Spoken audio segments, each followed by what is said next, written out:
Let's talk about Buffalo and their new socialist mayor. What? In America, in this economy? India Walton, Democratic socialist, poised to upset the 4-term incumbent Democrat Byron Brown. And look, this is someone I wish we'd brought on the show already, but hopefully we'll talk to you in the near future. This is an exciting person that I am rapidly becoming kind of in love with. So you might recall a couple years ago when Alexandria Ocasio-Cortez won, that video went viral of her like reacting to winning in real time. I saw this video last night. Many of you probably saw, of India Walton, who had just found out that she had much more than likely won, calling her mom to tell her about it. And I want to show you a little bit. Mommy, I won. Mommy, I'm the mayor of Buffalo. Well, not till January, but yeah. Like, yes. Oh my God. Yes, Mom. I won.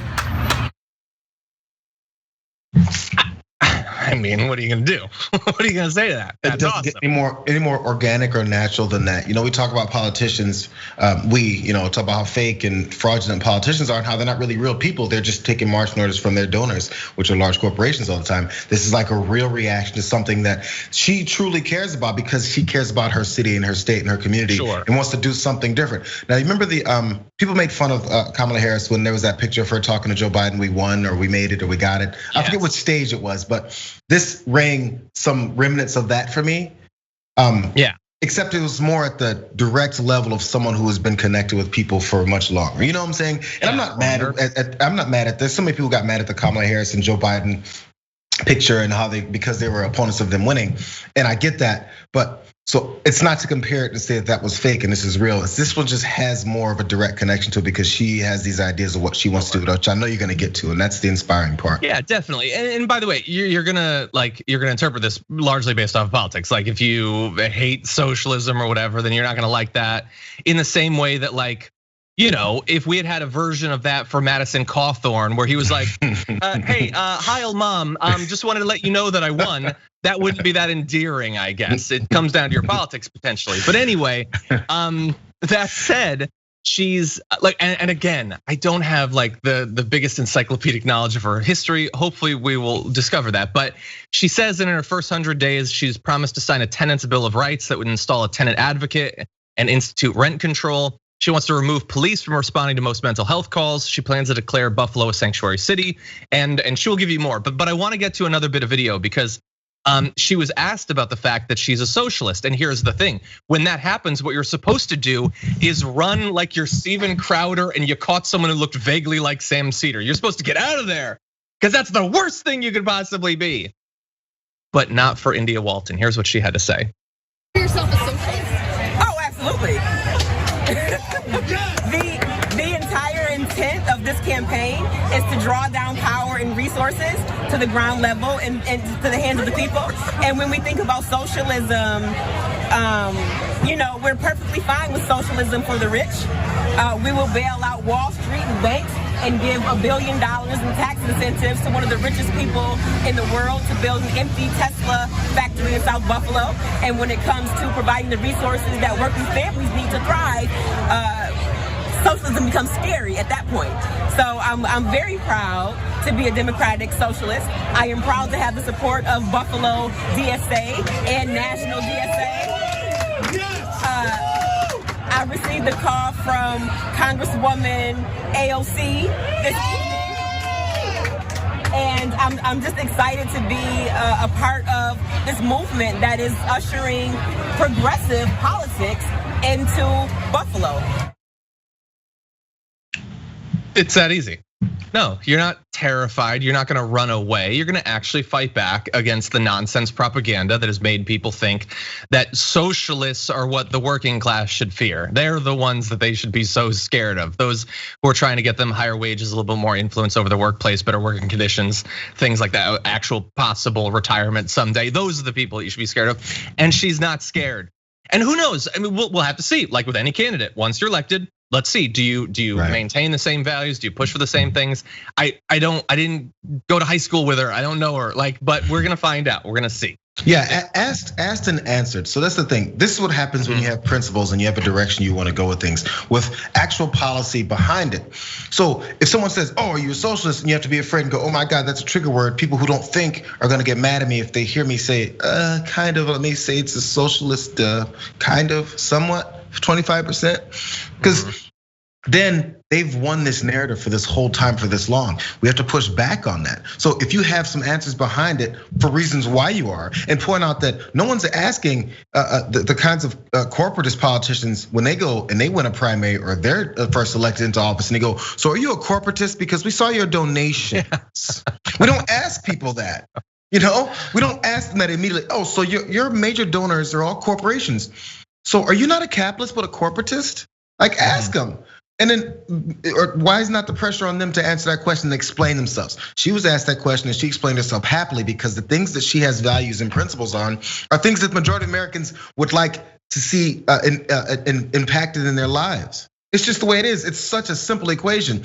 I'm being elected to represent people and do what they need to help them assist their lives because they pay me to do that. Not only just in the campaign contributions, but also in their taxes. We pay so much money and don't get anything back.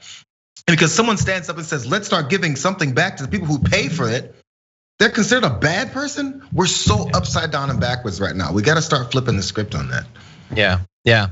And like you said in response to the first video, again, like we're probably biased, we're probably in a bubble or whatever, and things can change and blah blah blah. If you like someone, you're gonna value things they say differently than if you don't like them. But that said, like she does seem more genuine.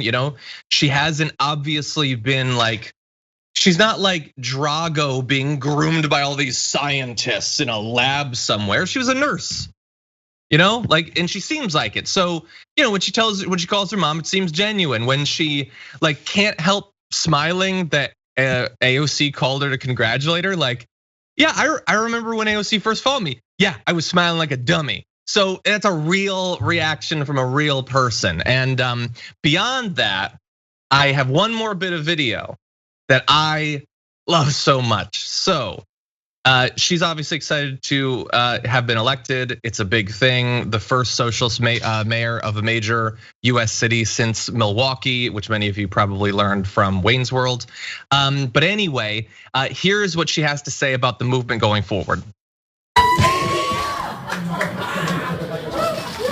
Today is only the beginning. That's right. From the very start, I said, this is not about making India Walton mayor of Buffalo. This is about building the infrastructure to challenge every damn seat.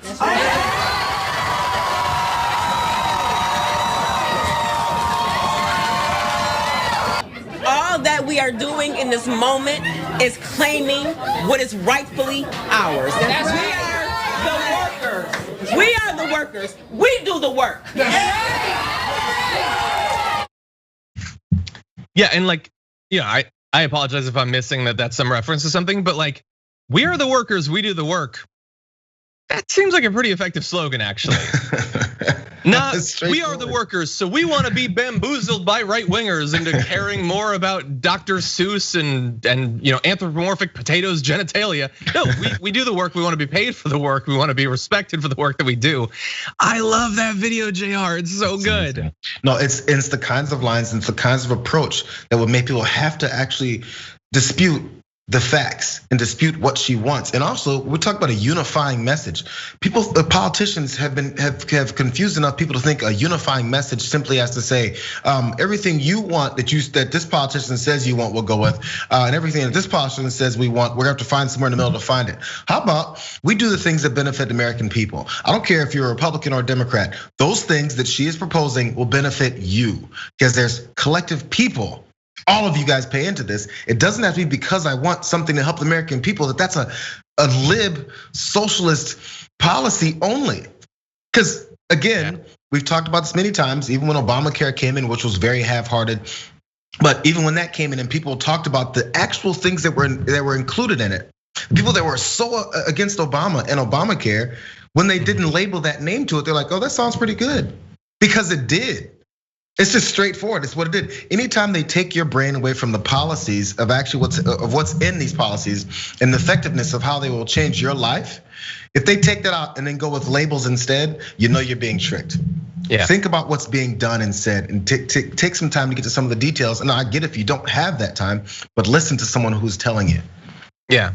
Yeah, and that applies to literally every politician. So one of the reasons that people have so much respect for Bernie Sanders is because he has been saying the same thing for longer than I've been alive. Like he didn't change once he got into the Senate. And with India Walton, I mean, who knows? I mean, when you see speeches like that, you can't help but wonder where her political career is gonna take her. But we have to actually watch. I don't know her. She's not in my board game group. We're not related. I don't know her. We're gonna work on all. We're gonna work on that. We're gonna work on the board game group. Maybe she'll get it there.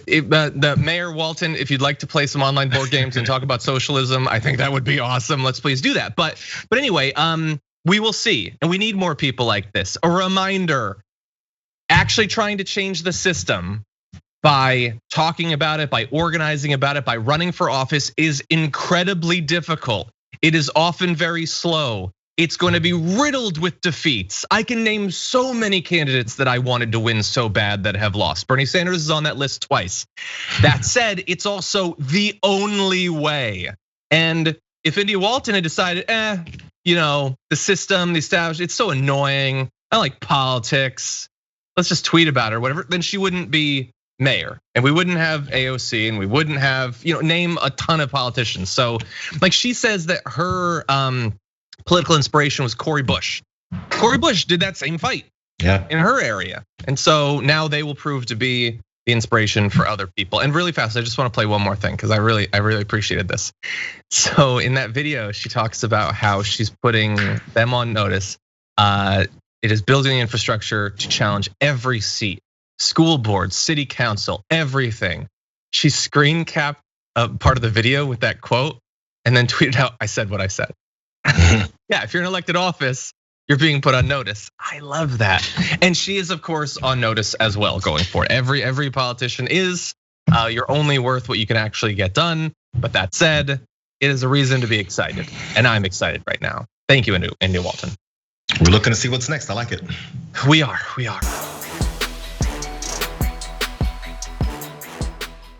For more political news breakdowns, interviews, stories of activism, and me trying my hardest to care about the occasional big celebrity news story, subscribe to our YouTube channel at youtube.com/The Damage Report. And you can ring the bell wherever it is so you don't miss anything.